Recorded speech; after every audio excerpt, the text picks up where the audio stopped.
también tendrían que estar construidos no por la mano del hombre, sino por animales, ¿no? Exacto. Eso, ¿cómo lo manejasteis?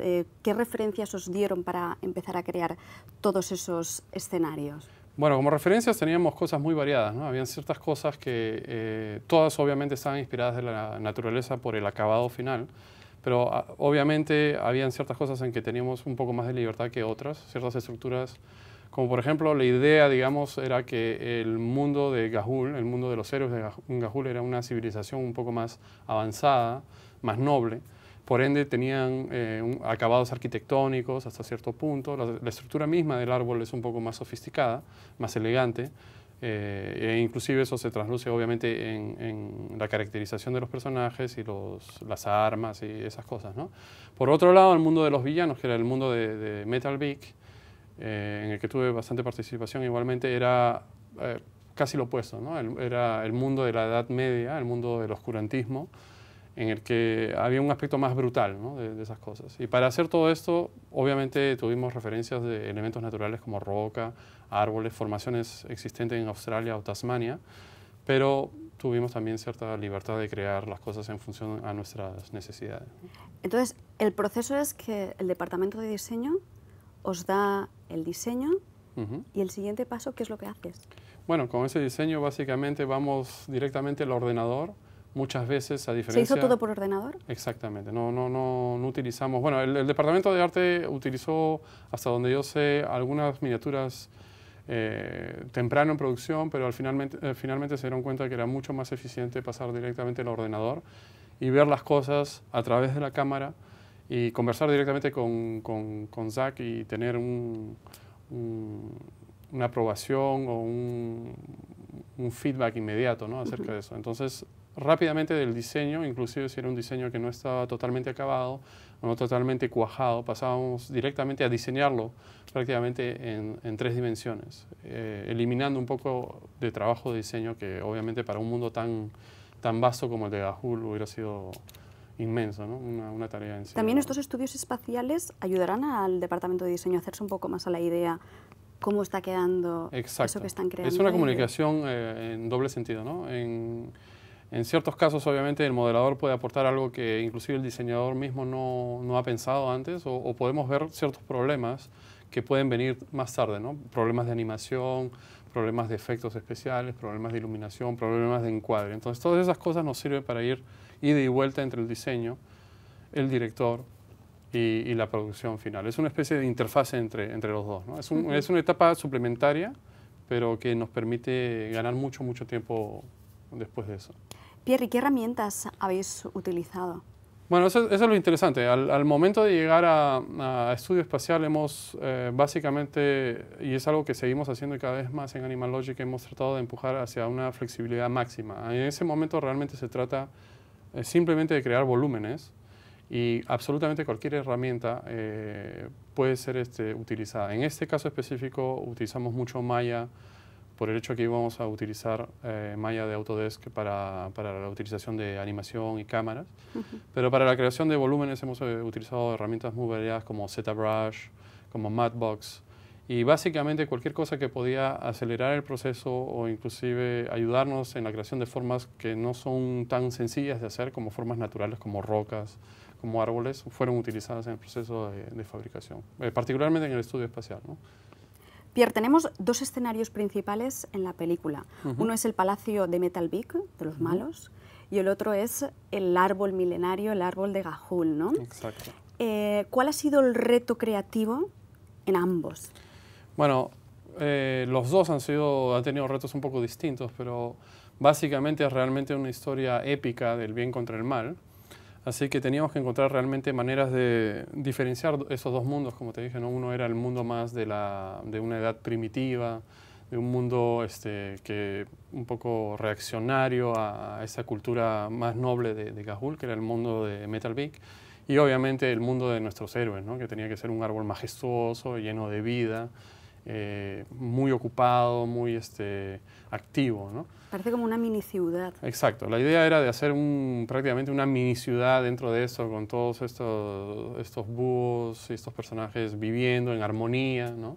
hasta cierta Hay manera. un montón de departamentos, de salas. Claro, eso es lo interesante. ¿Cómo organizasteis realmente. todo ese mundo? Porque ahí es donde entras tú. Exacto, eso fue parte del reto, porque como nosotros comenzamos bastante temprano en la historia, esta película realmente tenía un mundo muy, muy vasto.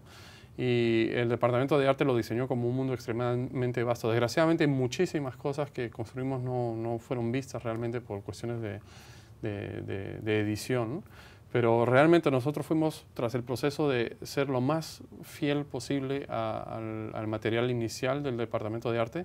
Así que realmente construimos este árbol de cero con absolutamente todos los ambientes. Teníamos un mercado, teníamos una escuela, tenemos el parlamento. El parlamento y la escuela se ven al final brevemente, pero tenemos una escuela, un parlamento, tenemos diferentes salas que al final no quedan en la edición final. Sin embargo, desde un principio la estructura fue pensada realmente para funcionar, para que las vistas desde el salón de clase, para que las vistas desde el parlamento funcionen, o sea, que sean lógicas. Por ende, tuvimos que realmente construir este escenario a escala obviamente de un búho, pero aún así de proporciones épicas, ¿no? Y lo mismo con el mundo de Metal Vic, que es estas montañas rocosas en las que ellos mismos han cavado formas primitivas, pero aún así hay un aspecto escultural. Entonces, para encontrar ese balance visual entre este mundo casi prehistórico, que es el de Metal Vic, y el mundo más sofisticado, que es el de Ga'Hoole, hubieron obviamente muchas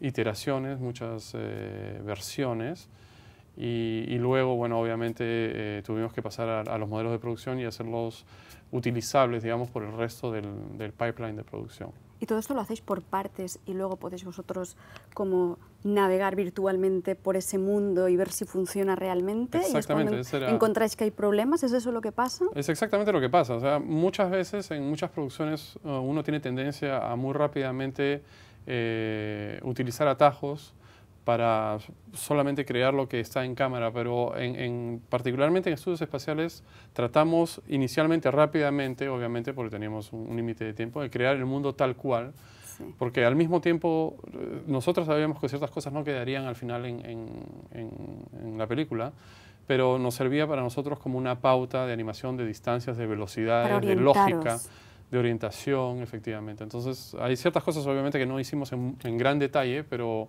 lo fantástico es que gran parte de este mundo, hay una gran parte prácticamente detrás de escena que nadie ha visto aún. Y eso es lo excitante. Pero eso fue el reto más grande realmente, de hacer que todo esto sea coherente para no tener que emplear demasiadas artimañas al momento de rodar, ¿no? Y poder ir tranquilamente a producción. Será excitante cuando ves en el cine la película y ves ese escenario y tú sabes que hay más y exacto. Sabes cómo se ha creado, ¿verdad? Exacto, sí, es realmente como ver la imagen de una ciudad en la que uno se ha criado o en la que uno ha vivido y reconocer que tal ventanita ahí en realidad está el ambiente y que hay todo un mundo interior, ¿no? Y creo que, bueno, obviamente es una pena que no se vea al final, pero obviamente es excitante haber participado desde el interior a la creación, desde cero, desde sus fundaciones de este mundo, el mundo de Ga'Hoole. Que ha sido una obra de arte prácticamente. Bueno, Pierre, ya para acabar, me gustaría que me dijeses cuáles son las cualidades específicas que tiene que tener un artista para trabajar como modelador.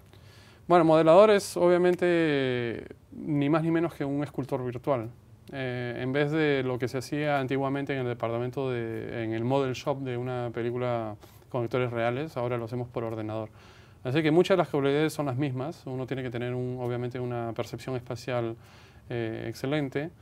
Yo sé que mucha gente piensa que lo más importante de un modelador es dar a la producción un modelo que pueda funcionar técnicamente, pero la parte técnica es solamente un aspecto de las cosas. Hay una parte artística que es muy importante, que permite justamente dar a la parte técnica más tiempo, y es por eso que el modelador siempre está muy cerca del departamento de arte, y pienso que una de las cualidades definitivamente es de mejorar el diseño, interpretarlo, mejorarlo si posible, y ser autónomo frente al diseño si es necesario, obviamente, ¿no? La última palabra obviamente la tiene el director artístico, pero yo pienso que los estudios modernos esperan de un modelador que sea capaz de desempeñarse autónomamente y no solamente recurrir a una estricta referencia cada vez que necesita algo, ¿no? O sea, tener sencillamente un ojo artístico, básicamente.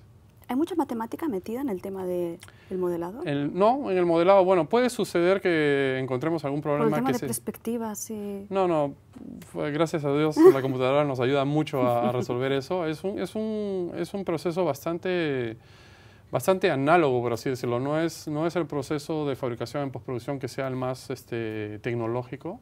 Hay tecnologías, obviamente, modernas implicadas en el proceso de modelado, pero es un trabajo que al final del día es más artístico que técnico realmente. Si bien hay obviamente un aspecto técnico, sobre todo para comunicar con los departamentos siguientes, ¿no? Bueno, pues Pierre, muchísimas gracias por habernos dedicado un ratito de tu tiempo. De nada. Y nos ha encantado hablar contigo. Con mucho gusto. La verdad que nos encanta conocer artistas como Pierre Salazar, artistas que han formado parte de un proyecto tan interesante como La leyenda de los guardianes. Y como sabemos que disfrutáis con este material, muy atentos a los próximos FX Guide TV para más análisis en profundidad y para más noticias de la industria. Ahora os dejo